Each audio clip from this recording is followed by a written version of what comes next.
it's me, Jasmine, and you're watching SimplyCleva. This is the first episode of SimplyCleva Conversations, where I'm interviewing a lot of great artists that I want to showcase and that I know and have in mind in the DC area. And I just kind of wanted to expose y'all to that. So this first episode is focused on Chancellor J. He's a R&B artist outside of Southeast DC. But yeah, Chance, if you want to introduce yourself and just introduce your artistry, we'll start there. What's up, everybody? I'm Chancellor J. I'm R&B artist. I also dabble in neo soul and some hip hop too. I'm from Southeast DC, born and raised, and I'm just blessed to be here and had this opportunity. Okay, and then what kind of got you started in music? You had started recording at a really young age, like 14, but kind of what got you motivated to be like, I want to be my own artist? And I see you take a lot of different hats in your music, from director to singer-songwriter. I would say, well, when I first, it's probably my freshman going into sophomore year of high school, me and one of my close friends, he was a rapper. So he was always rapping all the time, around in a friend group. So then I randomly started coming in, singing a random hook. He was like, man, you don't make music? What's up? We just start making music. So he introduced me to this app called Soundtrap. Now, I was on this app before it became blown up and got bought by Spotify. So we were learning how to produce our own stuff while learning songwriting process and developing our own sounds and stuff. So that's where it really started, around that 13 going into 14 years old. That's when I had started making music. But when I actually started taking myself serious as an artist, I had transferred to a new school, and all my friends that grew up with me, I ended up going back to school with them, and they didn't realize I did music. So they heard my music, they were like, come on, you got to keep going. And then there was some people that I didn't know personally. They were like, oh, this is your music? No, you got to turn something into this. Yeah. So that's where it started. First live performance was in 2019, and it was the rendition of my Khari, We Belong Together. I know you have your BA in entertainment arts, and just how does that influence you as an artist, especially also knowing the business, but also being an independent artist and just managing that, but also prioritizing the education, which is often really a big component, because a lot of artists are amazing artists, but the business is the business. So I've played it safe for a long period of time. At least when I first started off, I was like, okay, I know I can use this beat, but I know I need permissions to use this beat. I wasn't one of those people that just drop a song and not really care about what goes on artistically. So even when I did remixes to actual songs, I would make sure I had permissions to put them out on certain sites or put them on the right distribution sites. Yeah. And going to college, I learned a lot more about how to produce myself on different platforms, different DAWs. And then I also learned how to produce other people's works, not just my own. And in the process of me learning how to produce other people's stuff, I started reading. I started, studying my own stuff. I was like, okay, so I need to represent myself, make sure that what I post and my lyrics are accounted for or trademarked or copyrighted. So I made sure to learn that in the process of me going through school. And then also how when we met at the DC Music Summit, I was learning information as I was going to those events. And I was like, okay, so I know I need to do this. I already got this part covered, but to get everything covered was my main goal. And that's how I've been past probably going on 4 years, just trying to learn the business side while perfecting my music. Okay. And then how do you think that has influenced your sound and more of how you want to collaborate with other artists? And even, I know I mentioned R&B, but you have went into other genres. One of my favorite songs is Those Days, and that's more of a neo soul type of sounding track. So yeah, just kind of how has that changed? So growing up, started music, I was more so just heavy on I wouldn't even say heavy on the auto-tune, but I was more into just trying to have a pop, a summer vibe or a wintertime jam or something like that. And I wasn't really focused on perfecting my sound and my lyricism. Now back then I've heard that some of my lyrics were good. I was I didn't see it that way. And then when COVID hit, that 2020 period, 2021, that's when I wrote Those Days. I was in my basement and I promised myself, I said, two things. You're going to learn how to produce a different genre of music to expand your range. And also, you're going to break out your comfort zone and expand with your voice. So that high note that I hit at the end of Those Days, I promise you, that wasn't my first go around. I had played the song to my parents and they were like, we like the song, but it's not what we needed to be. Yeah.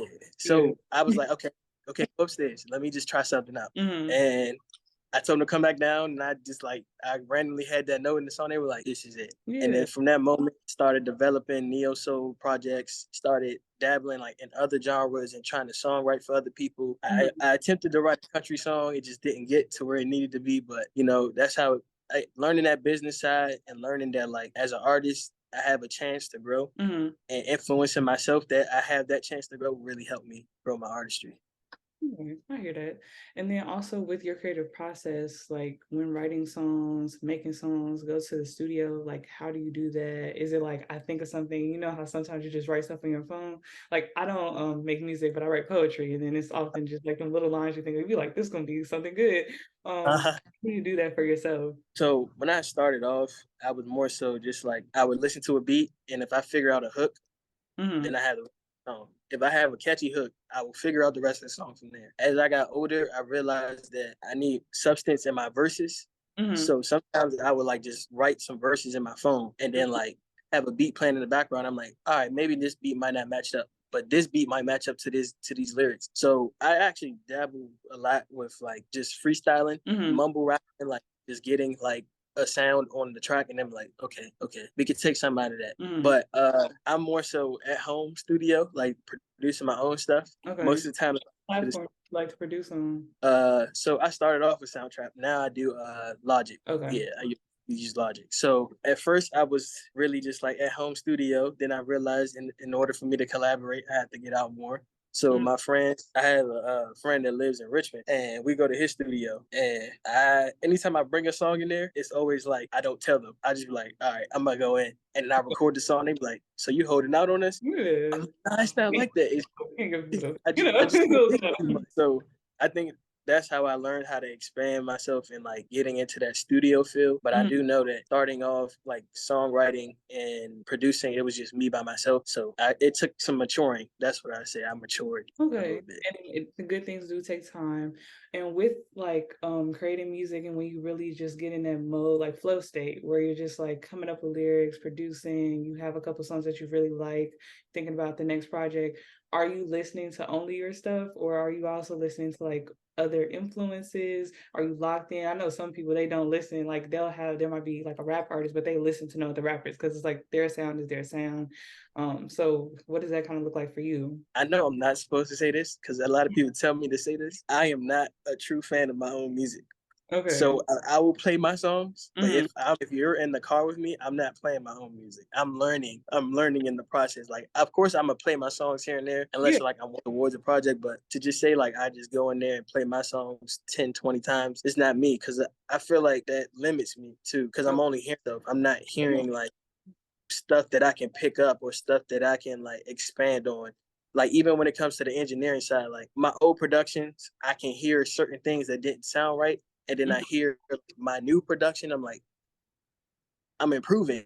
And then I hear a professional production and I'm like, okay, so I need to figure out what I'm doing here to enhance that sound or enhance these vocals or something to make it sound more studio like. Because I've heard since I was 14 that I had like professional mixing. And then as I grew older, I heard that I didn't, but I knew that it was good enough. Yeah. So that took some time to like realize myself. Right. And then if you had to recommend like people any songs by you where you're like, this was a good song to know my sound, or a couple songs, like what would you say they are? Or songs where you feel like they showcase like the best of your abilities, singing and songwriting wise? I would say my Nobody's Perfect EP. Okay. I would say that because that was when I first stepped out into neo soul, and every hook that I've written for those songs, one, it was inspiring to me, not only me, but to other people. And also it showed vocally some things that I could do that aren't typical in my music. So my Nobody Perfect EP, that came out around COVID time, like right before school got back in session. Yeah, that's when you really started taking the music thing serious, like putting up the videos. You was working with Fi. Like I know you and Fi work together a lot. Like on I think all of y'all videos that I've seen. Yeah. me and Fee. So the thing about Fee, she worked underneath my dad because my dad's a photographer. So she worked underneath him as a photographer, and then she went on to do her videography, and then somehow it kind of came full circle. And then my dad recognized her, and I was like, no, she recognized my dad on my Instagram. And was like, oh, that's your dad. He got me into this photography game. He was like, look, you family now. So since then, probably 2017, we've been working together and collaborating. Okay. And then how does it feel to like direct your videos, like just to see that process happening? And I know oftentimes when you are writing songs and you're thinking about the visuals, you often think like, oh, like if you're inspired by movies or if you're inspired by other music artists. Like I know you had the Those Days video, which was inspired by Neo, or like Black Queens was a very beautiful visual. So when you're writing, but also knowing that you do direct your videos, do you think like this is the type of video treatment, or this is the lyrics and like this goes together, or I want this set up in this way, I want to film this in DC, things like that? So I will admit it's a collaborative effect when it comes to me working with her. I would say I'm the creative director on most of my projects, but I know specifically Those Days, a large portion of it was my work, but I gave her creative direction to do like outside stuff because we eventually got to a point she was like, I'm investing in this project just as much as you are. So I'm gonna say directing is definitely a different type of hat. It really is, because I knew that with the vision I saw, but the money behind it and the time behind it was the part that really made me realize that this is not something like just easy that anybody can do. So I put a lot of money down on that project, which I'm not mad about. But it was the time and the availability. Like, so there was like construction going on in the parking lot where where the studio was. So we couldn't access the studio. We had to like carry equipment across. And then like when we got in there, we had to move around furniture. Like I was like, I had to make sure this part was in this piece so I could see that vision. And I was like, okay. So as I'm directing, I'm still developing the scenes, and I'm still trying to like direct other people and tell them like what to do and help move. But I had a lot of people helping me out with at least that Black Queens project. Like my family was helping me out. One of my brothers was helping me out. One of my friends that I grew up with, she was in the video. She was one of the artists. So I had a lot of support with that video. Yeah, that's a common theme in your art. Like Up Now, that was the video where it was like I recently graduated. It was you and your brother, right? Yeah. Yeah. So I've had a lot of help. It hasn't just been me. Now in my videos, you might just see me, or you might see one other person, but a lot of times it's not just me working on the projects, and I'm grateful to have people to help me do that. But directing is definitely not for the weak, and it takes time to develop a vision, and it also takes investing, a lot of investment. Yeah, even with that investment as an artist, I know that you are very prolific in your social justice and like learning about your community, but also like uplifting that and paying it forward. I specifically like during 2020, I saw like you had involvement with like Black Lives Matter and like being an activist. And I know recently you had posted about it was a gun violence. And yeah. Plaza. So it's just kind of like, how does that influence your art? I know even sometimes stylistically, I see you take inspiration from like Marvin Gaye, and he was a very big proponent of that. And most like traditionally soul and R&B artists do take like what we go through as Black people into their music because it's like part of our everyday lives. But how has that influenced like your artistic connection to where you call home, which is DC, but also just like the art you see yourself making in the future? And So being in the end gun violence rally, it really like opened my eyes to realize how many people are out there that have suffered and who have been going through traumas that they don't talk about normally. And me just being an artist, I felt like I have like a job to not use that trauma as like let that trauma stay trauma. You like give it a voice and expand on it. So I know, like at least right now, just keep that under covers. But I haven't released any music expressing the violence in our city or what's going on in the city, but I've definitely been talking to people about it. I actually have featured on a song where I gave like a poem about it was during the George Floyd rallies back in 2020. And but eccentric, right? yeah, eccentric, yeah. So that was actually like my real start of trying to get into that different type of like artistry. And I was kind of nervous at first because I didn't know how people were going to perceive me. Yeah. But a lot of people don't really know my story or like know my background, because when you see me or how I talk or how I act, you wouldn't expect, you wouldn't expect me to be from Southeast. You wouldn't expect me to live where I live. You would just think that like, oh, I'm from this area and I'd be out the way, and I don't do that. But I've seen things, I've experienced things, I've watched people go through things, and I feel like me being an artist, I had to give it a voice and give it some awareness. And that's why when I did that rally, we sung "Man in the Mirror," and like all of us were on that stage, and we were really passionate about the moment. But at the same time, we also realized that this is just the start of something, and we have to grow and expand on that. Yeah, because like when we start sharing what we go through with people, we don't realize like how much we have in common. And just like and oftentimes like people we take those uncomfortable experiences and we make them art. And then people see that, and even if it like seen like 10 years later, it impacts people because it's like somebody is going through the same thing that like I've been through or you've been through. And it really does influence people to be like, one, everyone is a creative and everyone is an artist. And it's just like when you are able to share that, that's the beautiful part of it. Yeah. And I'll say too, what do you think is something that you think you want to venture more in, like especially going into fall, going to the new season with your music? I know you've been acting recently, especially I know you did The Wiz this year, and then you're about to be in the it's an adaptation of For Color Girls, but it's male focused. But kind of how has that changed things? I know you have been also investing though in your like becoming a better actor and everything because you did the intensives. So just kind of like how has that taken a step back from music as far as like not as many releases this year, but the acting thing, like how has that been? You at rehearsal now, so Yeah. So I am guilty of that. Once I get involved in something else, I kind of fall back, and I'm I just feel saying like you can be in two places at one time. yeah, I know, and as I would say, last year was more of a me not investing in my music as much as trying to invest more into acting. This year, I'm trying to find a way to balance both, and I've been learning. I've definitely been using my acting and my rehearsals and all that to develop songs and develop more of a character for myself as an artist, but also just as a person. And my releases, they definitely fall victim, but I do use the acting jobs and like opportunities. I use it as networking. So when I did when I did the gigs, and I did a cameo probably 2 weeks ago, and I was just there as a featured artist. Like I had a cameo, I just walk on stage, and I got a chance to talk to people and network with people.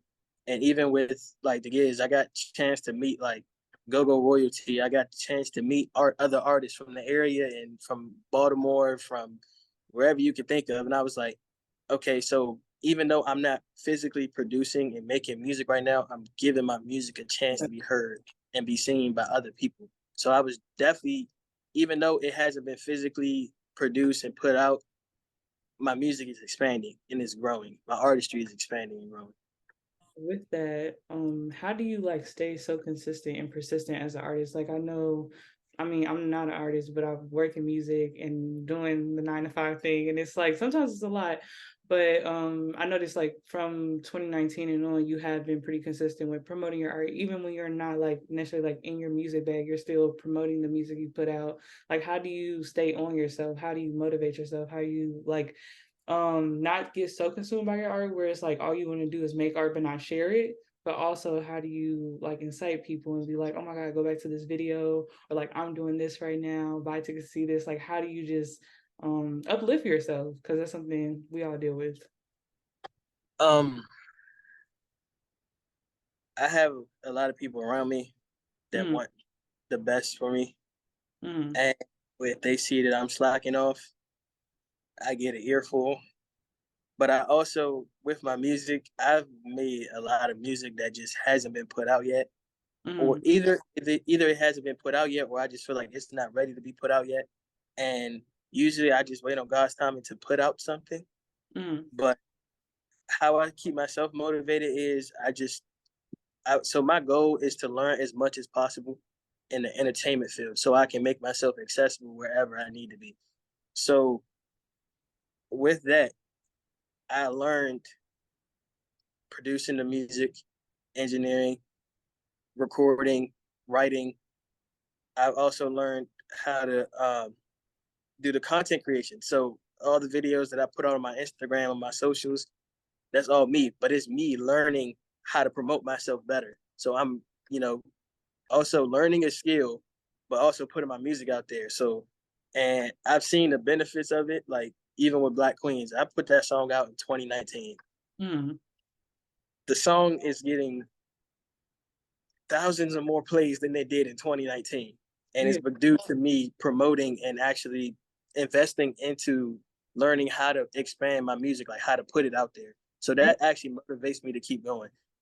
Like even on the TikTok challenge you did for that one summer, and people did the open verses and things like that. Because that's the way the world's working right now. Like social media, like for people to see music, because we don't sit in front of a TV anymore and watch like a video on MTV. Like the way to be seen is to promote your own music and to just put it in front of people. Because like people always be like, oh well, R&B music is this, or like I'm looking for this. But every like song we can ever think of is out now. Just someone got to see it. Like it just got to be visible. Yep. Yeah. And how that one summer project. So that original project is out. I made an extended version this summer. Yeah. But made it like DistroKid had worked with releasing the project, it didn't upload it to my newly released. So I was like, I gotta do the handiwork. So that's why I was like heavy on promoting the old projects, the new projects, making funny content like to get people engaged. Cause I was like, I see that if you go to any of my pages to find my music, you won't see it automatically. You have to go look for it. So I was like, I'm gonna give you a reason to go look for it now. And that's how, it helped me learn to like invest in myself and be proud of what I'm doing and of my progress. And then how do you celebrate yourself as an artist? Like I know it's often like the daily hustle, but then award season, in moments where let's say like end of year you're thinking about, okay, this is how much progress I made, or this is something new I tried out. Just how do you give yourself that just due? Because sometimes like you don't get that from your fans or people that support you, like outside of like social media and shows. Like how do you do that for yourself? I'm bad at that. Okay. I, I give my thanks to God. I give myself a pat on the back. And then I go about my business. But if somebody's around me when this good thing happens, they're like, wow, you need to celebrate this. You need to acknowledge this. Why are you just throwing this to the back burner? Because I always be thinking like, you got to keep it pushing. Like this, I'm not where I want to be. This is a small accomplishment, but it is more accomplishments to come. And I've recently learned to give myself grace to accept that this is a victory. It's not a small victory. It's a victory because ultimately, like my big goal, it could be shattered at any moment. Like there's another, probably a more larger goal than the one that I already have. So at least recently, I've been learning to give myself grace, accept that I'm making progress and I'm doing a lot better than where I was in 2014, in 2017, 2018, 2019. So I'm definitely learning to accept my growth. I had a long period of time where it was just like, okay, what's next? But I'm definitely learning how to. It's been a lot of ups and downs for the past 2 years, I would say, but I've seen a lot of upsides, and like it will be like a seed, and I know what it can grow to, and that's what I'm more invested in now, and like I'm more proud about like that I planted a seed, and that I know it's going to grow with time. Yeah, the long term, and especially because you never know where you can end up. But that's why it's good to expand. And then, okay, so I always like to ask people this just as a music listener, but also your artist. What's your favorite music right now? Like, is it your music? Is it something that you listen to and you like, this is crazy? Something locally? Like, let me know. So I've been a lot into my. I have a playlist on my Apple Music called Mellow, and it's a bunch of neo soul, some Okay. throwback songs, but they're all in the R&B realm and the neo soul realm. But so Blast has been one of my like growing favorite artists for like good 3-4 years now, Yeah. and I I listen to him a lot. So he just dropped the project 6 Tape 3 with Bino, and I've been listening to that a lot. Um, I've also been listening to my unreleased music though, only because I'm developing something, and I need to figure out how can I be more collaborative with people from the area. So Mm-hmm. I'm trying to figure out like which songs or which sounds need more voices to it. And I would say my unreleased, I wouldn't say my released music, my unreleased and a lot of more mellow music, and then that 6 tape EP. All right. Yeah, 6 tape is good. The second one I really like. Yeah, And the second one is definitely my favorite one out of the three. and then anything you want to promote, any music you think the people should listen to, your socials, everything like that. Um, just anybody who supports me or wants to support the Chancellor J party, November is going to be a big month. I'm going to also be in a show in November as well.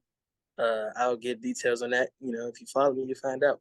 But November is going to be a big month.